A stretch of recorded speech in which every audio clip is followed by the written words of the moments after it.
कि अगर तुमने भगवान की चर्चाओं का उल्लेखन नहीं किया है, जिस तरह से सब्जी बनाई है महाराज परीक्षित जी, सब्जी बनाई है, सब्जी में जो भी मिर्च मसाले डाले जाते हैं आप सारे डालिए, लेकिन सब्जी में नमक न हो तो सब्जी आपको कैसी लगेगी?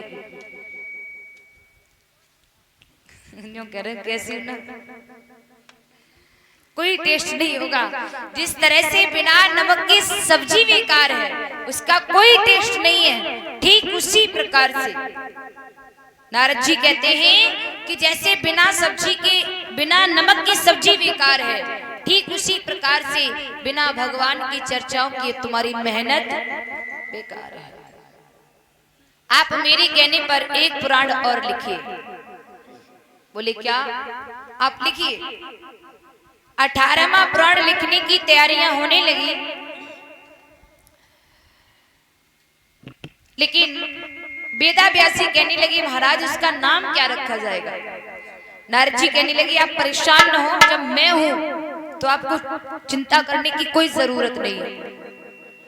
18वां पुराण लिखवाने की तैयारियां हुई, पूर्ण तैयारियां हो गई, और जैसे ही लिखने के लिए उद्यत हुए, इधर गणेश जी ने देखा कि 18वां पुराण लिखने की तैयारियां हैं और हमारा कोई आह्वान ही नहीं है, हमारा कोई ध्यान ही नहीं है। हम सभी जानते हैं कि बिना गणपति के कोई भी कार्य पूर्ण होने वाला, बोलो बोलो, नहीं है। अब गणेश जी ने देखा कि इतना बड़ा काम हो रहा है, अब मेरा कोई आह्वान ही नहीं है, तो गणेश जी ने अपना वाहन चूहा भेज दिया। क्या भेज दिया? चूहा। चूहा गया और लेखनी वाली जो कलम थी ना उसे चुरा लाया, चुरा ले गया। 18वां पुराण लिखने के लिए तैयार हुए। वेदा व्यासी बोले अरे महाराज कलम कहाँ गई? कलम तो भी यही थी। नारद जी ने ध्यान करके देखा तो नारद जी समझ गए कि गणपति के चूहा की करतूत है।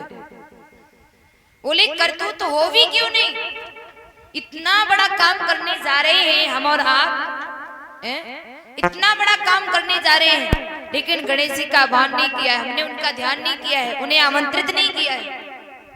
फिर गणेश जी का आह्वान किया तो गणेश जी आए और गणेश जी को वहां मान बना करके बिठाया, और नारद जी ने वेदा व्यास के द्वारा 18वां पुराण लिखवाया, जिसका नाम है श्रीमद् भागवत महापुराण। महापुराण का मतलब महापुराण यानी सबसे बड़ा पुराण। अब सोचने की बात है, 17 बच्चे पहले आ गए, बाप बाद में आयो है। सोचने की बात है नहीं।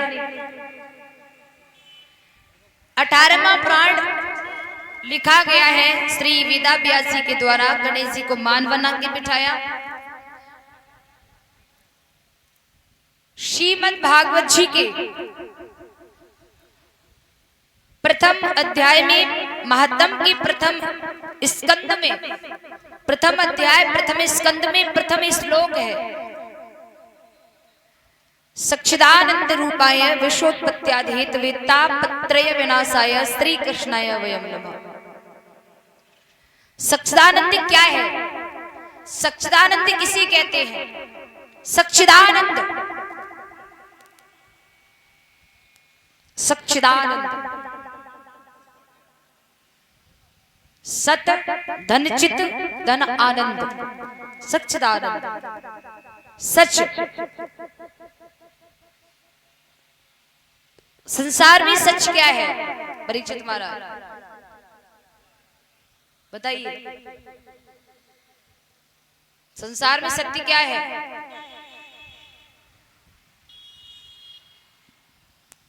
नहीं मालूम? तुम्हारे बगल में बैठी है जो तुम्हारी सत्य है, सत्य ना है, जो कह रहे हैं मेरी सत्य ना है,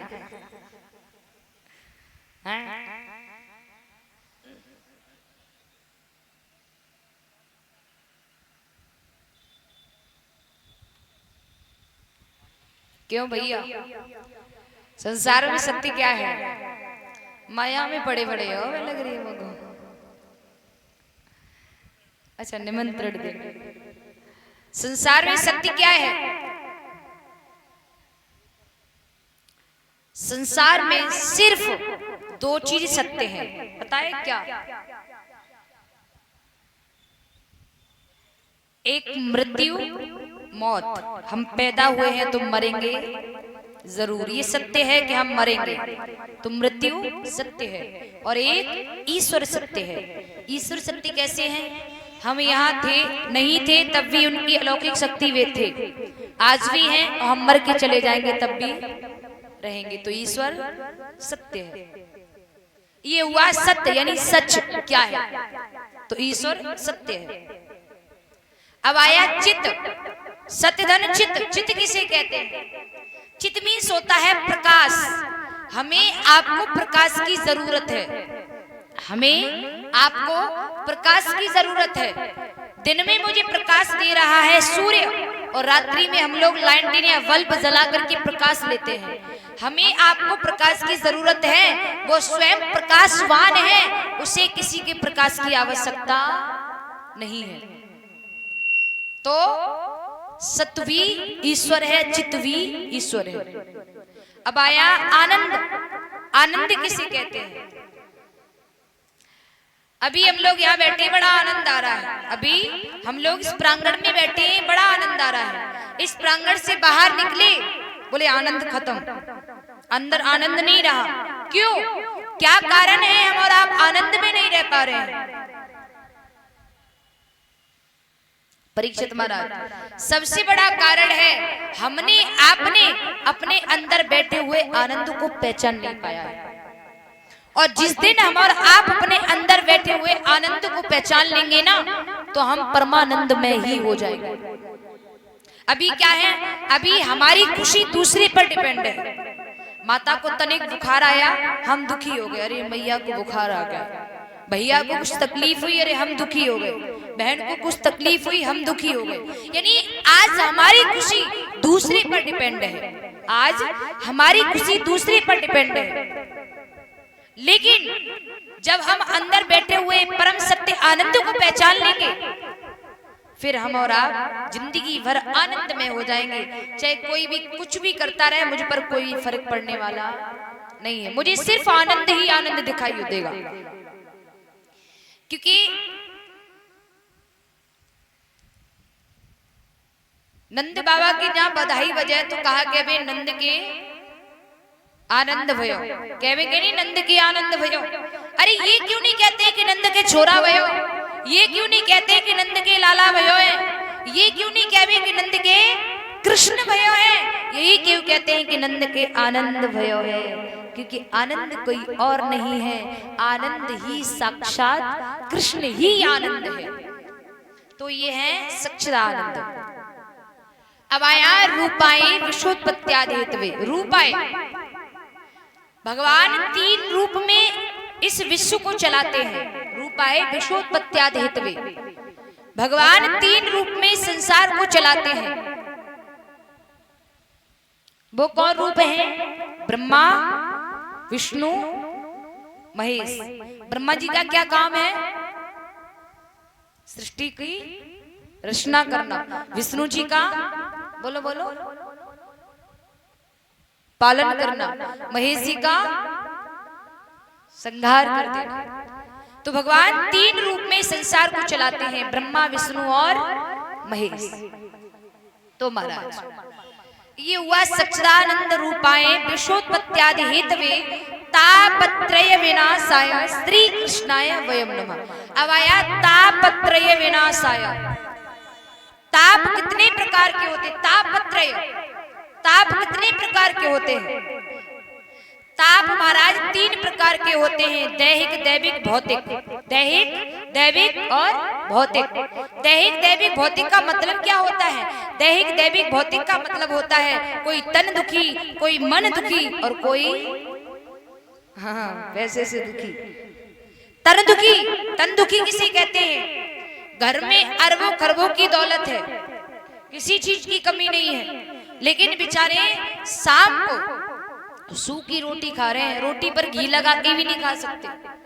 सूखी रोटी खा रहे हैं दाल के पानी से लगा लगा के। मैंने कहा भाई आप तो बड़े पैसे वाले हो, रोटी पर घी लगा के खाओ, सब्जी में घी डाल के खाओ। बोले बेटा क्या बताऊं, मैं तन से बड़ा दुखी हूं। मैंने कहा क्यों? बोले डॉक्टर ने ये कहा है अगर मैंने रोटी पर घी लगा के खा लिया तो मेरा ब्लड प्रेशर हाई हो जाएगा, मेरी जिंदगी खतरे में है। इसे कहते हैं तन दुखी। एक होता है मन दुखी। मन दुखी किसे कहते हैं? मन दुखी किसे कहते हैं? मन दुखी। पिता ने सोचा, महाराज पिता ने सोचा कि मैं अपने बच्चे की शादी इटावा से करूंगा। पिता ने सोचा मैं अपने बच्चे की शादी इटावा से करूंगा, लेकिन लल्ला गो फरुखाबाद से कर लो। ये क्या है? मन दुखी। इसे कहते हैं मन दुखी। क्या सोचा था और क्या हो गया? और एक होते हैं धन बिन रहत उदास। एक व्यक्ति सारे दिन किसी की यहाँ मजदूरी करते हैं, मेहनत करते हैं, शाम को बेचारे को 400 या 500 रुपए मजदूरी के प्राप्त हो रहे हैं। आखिर वो इतनी महंगाई में क्या करे उन 400-500 रुपए का? पत्नी के लिए कुछ ले जाए, बच्चों के लिए कुछ ले जाए, या खुद के लिए कुछ ले, या साग सब्जी ले जाए। आखिर वो 400 से 500 रुपए में क्या करे महाराज? तो इसे कहते हैं कोई तन दुखी, कोई मन दुखी, कोई धन बिन रहत उदास। थोड़े थोड़े सब दुखी सो सुखी प्रभु को दास। संसार में अगर कोई सुखी है तो वो है सिर्फ पार ब्रह्म का भक्त, प्रभु का भक्त। याद रखना। तो ये है सच्चिदानंद रूपाय विश्वोत्पत्त्यादि हेतवे तापत्रय विनाशाय श्री कृष्णाय वयं नमः।